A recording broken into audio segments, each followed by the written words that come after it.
La majorité des pays en Afrique ont un secteur informel qui représente plus de 70% de l'économie. Cette situation est à la fois dommageable et profitable. Ainsi, lorsque vous voulez gagner des marchés publics et bénéficier justement de certaines aides d'État, il vous faudra forcément vous formaliser. C'est une situation qui arrange par contre tous ceux qui veulent ouvrir un commerce avec un petit budget. Beaucoup de dépenses qui sont justement liées à la formalisation et à la comptabilité vous seront exonérées de fait. Dans la vidéo d'aujourd'hui, je te présente quelques commerces, quelques idées de commerce que tu peux lancer avec un petit budget en Afrique. Reste bien jusqu'à la fin parce que je te partage dans cette vidéo quelques pépites.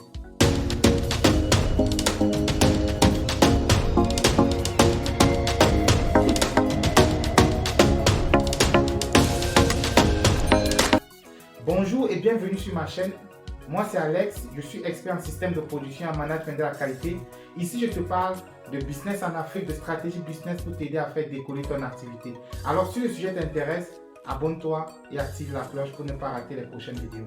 Le premier commerce est celui de la vente de vêtements et de produits de cosmétiques. Avec moins de 100 000 francs CFA déjà, vous pouvez acheter des bijoux en plaqué, des laits de corps, des parfums, des vêtements prêts à porter et beaucoup d'autres articles pour lesquels vous avez identifié les potentiels clients. Ça, c'est important. Surtout, la première règle est de ne pas acheter ce qui vous intéresse vous, mais bien sûr, acheter ce qui intéresse les clients. Au début, ne cherchez pas un grand bénéfice, mais des clients fidèles. Lorsque vous achetez des produits, faites quelques recherches en fait sur Internet pour savoir déjà comment vous pouvez vendre ces produits, pour avoir des arguments de vente, pour convaincre les clients qui sont hésitants. En effet, le domaine de la mode et de la beauté est un secteur où vous devez jouer les experts si vous voulez avoir des clients fidèles. La plupart de vos clients voudront avoir des conseils pour choisir justement leur lait de corps, leur parfum, la couleur d'habit qui ira avec tel accessoire ou le style qui irait le mieux avec leur morphologie.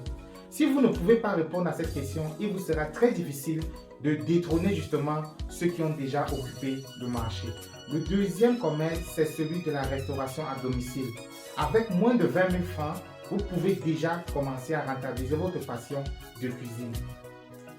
Si vous avez déjà le matériel de base, vous n'aurez peut-être même pas besoin de cette somme. Ce qui vous reste à financer, c'est le sponsoring pour un site internet éventuellement ou bien même pour les photos professionnelles que vous allez afficher sur votre page Facebook. En effet, la restauration à domicile consiste à cuisiner pour les maisons ou structures à partir de chez vous. Vous différez la livraison à l'heure indiquée vous-même ou par le biais d'un service de livraison. Ainsi, vous n'aurez pas besoin de louer un local ni d'avoir des heures fixes d'ouverture comme des restaurants classiques. Le troisième commerce, c'est celui des jus et des beignets. Les jus locaux, les yaourts naturels, les beignets à base de farine de blé, de mil ou de sorgho, ce que vous voulez, font fureur en Afrique. Si vous y mettez juste un peu de professionnalisme et d'hygiène, vous lui donnerez une valeur en plus par rapport aux autres. Ainsi, vous capterez une grande masse de cette clientèle qui, bien qu'elle raffole de ces amuse-gueules et boissons locales, ont des doutes sur les conditions d'hygiène et de conservation. Alors, faites votre publicité à travers les réseaux sociaux et autour de vous. Vraiment, vendez-vous comme il le faut.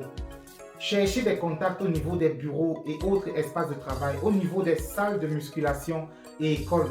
Avec un budget de, je vais me dire, moins de 10 000, vous pouvez déjà commencer votre petit commerce. Ainsi, vous pouvez miser sur les emballages et les petits ingrédients qui vous différencieront justement de vos concurrents. Ainsi, ou enfin, proposez même vos services pour l'événementiel afin que votre business puisse prendre son envol très rapidement. Le quatrième business, le quatrième commerce, c'est la création d'épices. Avec l'urbanisation à outrance de certaines villes et certains quartiers résidentiels, la plupart des configurations de logement ne permettent plus de mouler certaines épices. Au même moment, beaucoup de femmes et d'hommes n'aiment pas utiliser le mixeur pour leurs épices ou ne savent pas quels ingrédients mélanger. Alors, si vous y connaissez en fait dans ce domaine, cela peut vous rapporter énormément. Pour un début, un budget de 10 à 20 000 francs CFA suffira largement pour acheter déjà les ingrédients et les boîtes de conservation dont vous avez besoin. Misez vraiment sur la conservation et la qualité des produits. Faites différentes épices pour de la grillade, du poisson, du poulet, etc. Lors des fêtes comme la fête de Pâques ou bien les fêtes de fin d'année, boostez vraiment votre publicité pour atteindre le maximum de clients parce que là, les clients sont versés dehors. Cherchez un livreur aussi sérieux pour satisfaire justement vos clients dans les délais car beaucoup pourraient vous joindre dans l'urgence, surtout durant les fêtes.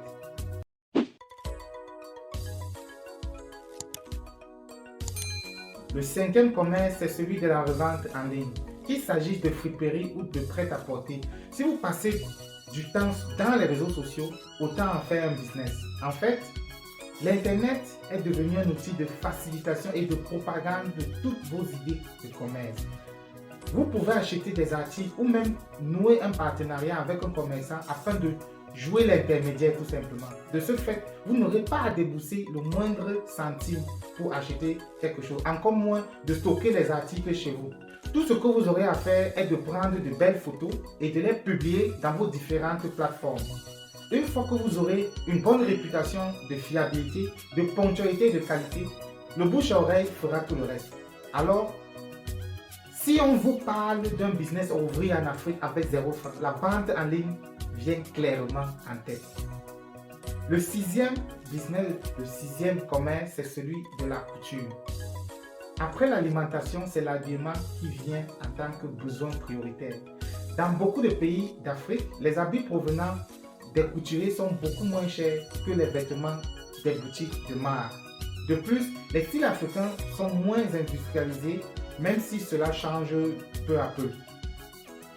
En tout état de cause, s'investir dans la couture est un business rentable et qui demande peu de moyens, surtout si vous êtes déjà couturier. Ça, c'est un préalable.